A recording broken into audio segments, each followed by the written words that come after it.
guys, so I started farming about 6 years ago, and I started with just 800 chickens, and currently I have 9,500 chickens. I'm currently building a new chicken house that's going to take the capacity up to 12,000 chickens. So certainly you can tell that over the past 6 years I've actually grown more than 10 times. But also during the same time, I know a lot of people who have started farms and they have failed. Multiple farms.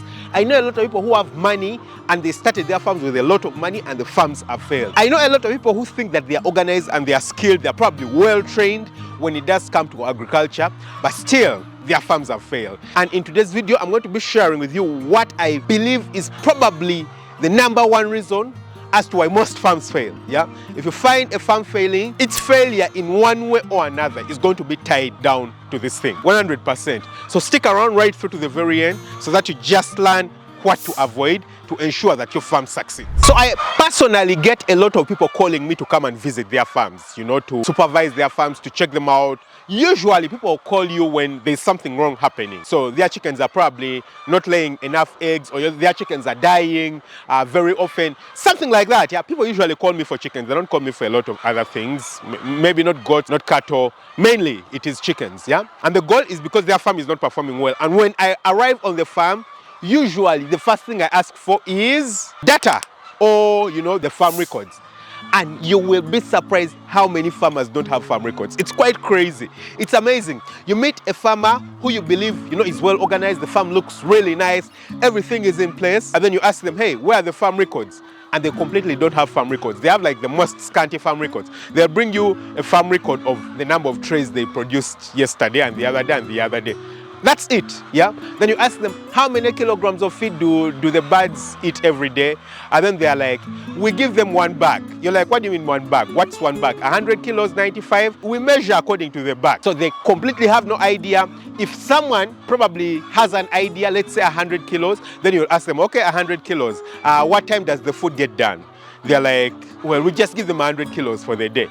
Like, they completely have no idea about even the most basic records that a farm is required to have.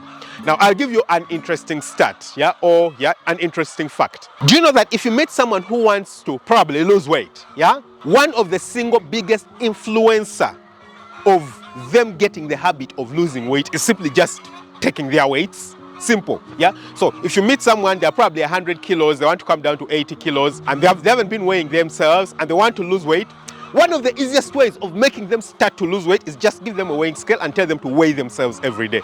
Plain and simple. So at the beginning, they'll probably just start weighing themselves. They're like, oh, I'm 100, I'm 100. Then the next day, they'll weigh themselves and they're 101.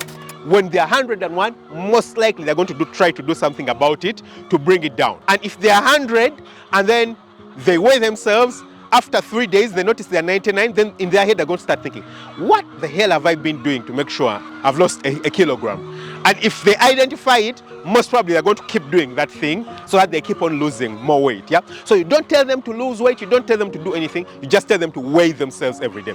Just the act of weighing themselves every day is enough to cause them to take action into losing weight, yeah? So that is how important measuring something is, yeah? So I'm going to be sharing with you guys 5 reasons why you should be keeping records on your farm, yeah? These 5 reasons are going to give you great reason for you, you know, to keep keeping records on your farm. And if you do this, you're going to thank me. You're really going to thank me because it's going to minimize the chances of your farm failing. So let's dive right into this. So the first reason is to determine the efficiency of the farm, yeah? You want to determine the efficiency of the farm. For example, if you have 2 poultry houses, yeah? You have a poultry house here, you have another poultry house there, yeah? And these 2 poultry houses have birds that are laying at a particular percentage. Meanwhile, you'll also be surprised how many people don't have an idea of what percentage, for example, their chickens are laying at. You find a lot of people and you're like, what's the percentage production of your farm? They're like, I don't know. You're like, what do you mean you don't know? They're like, well, I get 20 trays a day. They're like, 20 trays a day? What the hell does that mean? Like, people don't even know the number of birds that they do have on the farm. That's really crazy, yeah? If you're that kind of farmer, come on, you need to repent. You need to go and change your mind and change yourself and get back on track, yeah? So you find someone, they have 2 poultry houses. Let's say each one of them has 1,000 birds. And with 1,000 birds, one of them gets 950 eggs. Another one gets, let's say, 890 eggs. So that's 89% and 95%, yeah? one of the easiest ways of trying to understand that could be by looking at the feed. Yeah, probably you're giving the two houses different types of feed. So if you just correlate the different types of feed and look at the feed that's being given to the house where birds are laying more, compare it to the feeds where the birds are laying less, it's quite easy for you to correlate which feeds are more efficient, yeah? Keeping all other factors constant. So imagine all the other factors are kept constant. The guys who are working in the house are working really well in both houses. The feed is being given on time. The housing temperatures are okay. I mean, the vaccination schedules were okay. Everything is okay. Then you can almost be certain that that one variant, which is actually the feed, is going to be the determining factor. So it helps you understand the efficiency of the things that are being implemented on the farm. Yeah, so then we shall be able to tell that, hey, I think this feed is actually more efficient than this type of feed. So that's personally something that I utilize if someone comes and they're trying to advertise for me a feed, or I think that a particular kind of nutrient might be more important in a flock. I just get, you know, a flock or two flocks which are literally performing exactly the same way on the same exact feed, and then I will give them two different types of feed. Once I do, I'll be able to tell whether the new feed is actually more efficient, it's better, because it's the only variable. Yeah, it's the only variable I'm changing. I'll be able to tell whether it's better and it's going to make the farm perform better or not. Yeah. So number one, it helps you track efficiency. But number two, it helps you correlate occurrences on the farm. Yeah. I've shared a story before on my farm. There was a time where I had chickens which their production wasn't really good. Yeah. And then number two, later on, I started getting, you know, a few birds randomly dying. So you get one, actually it's this exact flock, yeah? So this house right here. This is the very first chicken house that I built on the farm, and it is this very exact flock that's inside here. So this exact flock that's inside here is honestly not doing very well compared to the rest of the flocks, yeah? I mean, it does maybe 86, 87%. Right now, it should be in the 90s, yeah? Because I have flocks that are doing 95, 96% in terms of production. The flock that's younger than this is doing 96%. This should be like, maybe worse, 94, but it's doing like 85, 86. It's still okay, but not the best thing. So when I looked at it and looked, you know, all the other flocks were performing usually according to target, but this flock was not performing according to target. So then I went back on the records and I was trying to understand, you know, what's the problem? What's the issue that's causing this? And the one thing I discovered is that the water, because I do have a water tank, I don't know if you guys can see it, right through the house, you should be able to see a black water tank. And that black water tank would receive rainwater from this house. Now, this house is the only house on this farm that does have a collection of rainwater. So we collect rainwater from here, we pump it into that tank, and after it has gone into the tank, we pump it into the smaller tanks that supply the chicken house. Yeah, and when we did that, of course we didn't know what the issues were, because sometimes we wouldn't have water and things like that, and I was trying to cut, you know, the water bill for the farm.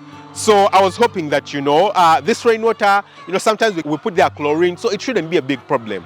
What I noticed is that since it's the only house having this water was actually affecting the production of the birds. So the birds had gotten sick, they had gotten an E. coli infection, production, you know, had cut compared to the rest of the farm. So then I noticed, whoa, then that means I need to stop giving the chickens rainwater. And so just like that, you know, initially my plan was to put gutters and tanks for all the other houses so that I collect rainwater in all the other houses. Just like that, I canceled that plan because I noticed it's a problematic plan. Now, I would never have been able to correlate if I didn't have records for the water sources for the different types of houses, because that's also another thing that's recorded down. Yeah, we need to record where the water source is. Yeah, whether the birds have been vaccinated or we are giving them water, where the water is coming from. If I didn't have a record source for the water source for the birds, that's not something I would ever have figured out. Yeah, and I mean, that really helped me. Yeah, it really helped me with the farm and with the decisions that we carry out on the farm. So having records helps you correlate, you know, two different occurrences on the farm, and you're able, you know, to understand what the source is. Number three, it helps you track worker productivity. Yeah, so of course I do have very many workers on the farm. I mean, each floor has a single person working inside there. And what happens is that it's very easy to track when or how good a worker is. Yeah, and I have used this before. I've even used this to fire people. I've used it to fire people. I've used it to, you know, get people to improve. I've used it to place people on what would ideally be a performance improvement plan, though we don't really call that, a performance improvement plan here, because you don't want it to make it so official. You just want to go through the action points of what they need to do. Yeah. So occasionally there are times where I had a particular worker. For example, I'll give you an example. There's a time when I had a particular worker in a particular chicken house, and then after that, the worker moved away and another worker came in, and the production of that flock started coming down. Like after 2-3 days, the production was already coming down, and by a very huge percentage. So I was like, hey, what's the problem? What's happening? So I went, they gave me the records. I tried to go through all the records. Everything seemed okay. Yeah, everything seemed okay. And meanwhile, it was the very same flock, 2 different floors, but the very same flock. And everything seemed to be going okay. But then the one variable that I noted is that just before the production came down, the staff had switched. I was like, what's the problem? Yeah. So the problem is certainly the person who is working in this poultry house. There's something that they are doing or that they are not doing that's causing these birds to come down. So I tried to look through the different kinds of things that someone could be doing. Yeah. And I mean, the feeding was okay. The feed was okay. The person is not spending time inside. They're actually collecting the eggs really well. So I decided to personally go and inspect the chicken house just to notice what the person is doing. When I started moving around, I noticed that they are playing around with the drinkers in a particular way. And what happened is that they just didn't know how to adjust the level of water inside the drinkers. So there would be water in the drinkers, but it was so little like this. So the birds would barely drink water. So what happened is that there just wasn't enough water for the birds when someone else came in. And the thing I noticed is that this person just didn't know how to track or how to adjust the drinkers. So of course we took them through training of how to adjust the drinkers. Yeah. So if you have this kind of record, it helps you understand, track performance of the people. Yeah, if I didn't have that record, if I didn't understand, or if I had no idea that someone had changed, it would have been so difficult for me to try and figure out what the problem was. Yeah, so it helps you track the performance of people. Yeah, so on the farm, I can tell who the best people are, because it doesn't matter which house they go to, their flocks perform really well. They just know what to do, and we can track them really well. And also it can help us to improve other people's performances on the farm. Number 4, measuring or keeping records helps you plan for the farm, future planning for the farm. Yeah, so like I've told you guys, I've just been building another house. Yeah, and that house is literally a replica of all the other houses I do have on the farm. And the only thing that I needed to do with that planning is because I have been keeping records, I know almost exactly how much it's going to cost. Yeah, I know how much it costs for me to build the house. I know how many of each of the different raw materials I'm going to need, whether it is the poles, the iron sheeting, the mesh, everything that I need inside, the concrete, the sand. It just helps the planning really easily. Yeah, so I can easily plan for the future. Same exact thing when it does come to the feed, for example. Yeah, I know how much feed the birds historically tell. I know at what time of the year the prices usually go higher, so I can plan ahead of time and make sure that during that time I've actually got feed and stored up feed.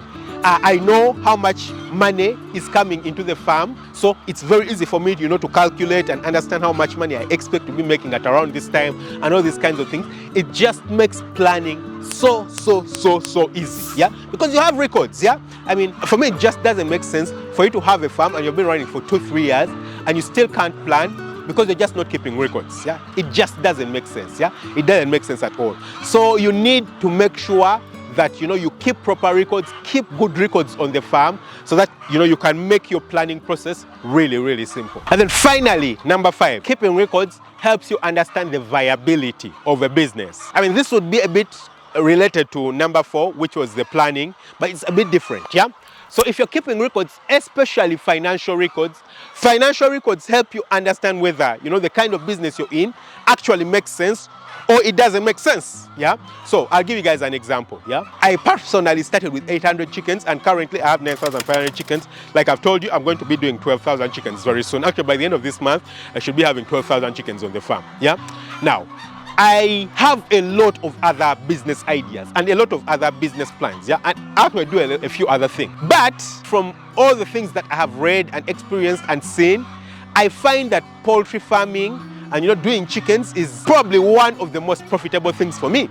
Now, in reality, it's like I have a lot of cash that I've put aside in my pocket from a poultry farm, because I'm consistently expanding the farm. So literally I take nothing out of the farm. All the money that I get just goes back into expanding the farm, building more houses, probably getting a bit more land, buying a bit of equipment and things like that to help me, ensure that I reduce the costs on the farm and, increase the productivity. But I know that it's viable. And because I know how profitable it is and the profitability, I can get records and understand how some other businesses run. I know that it's probably worth it for me to just put my effort or more of my effort simply doing the same exact thing, yeah? Instead of going outside there and starting another business, it just makes more sense for me to just expand this very exact thing that I'm already doing because it's worth it, yeah? I mean, it's bringing me the money. It has always brought me the money. It's consistently bringing me the money. So why should I go elsewhere if I can just keep making the money from this kind of business, yeah? So it helps you understand the viability of a business and helps you understand where to put or concentrate your efforts and not waste your time on, things that are not really worth it, yeah? So I hope you guys have understood the value of record keeping, and honestly speaking, it's the most common reason as to why a lot of farmers fail. Because if you can't track something, if you don't understand why something happens, you won't know that it's what you need to change, yeah? So if you understand that this is actually what you need to change for your farm to perform and for you to do well, then you will pay attention to the farm and you'll actually get great results, yeah? So I hope you guys have actually enjoyed the video. Don't forget to hit the subscribe button, smash the notification bell. That way you never miss out on an upload. Catch you very soon on another video. Lots of love. Bye-bye.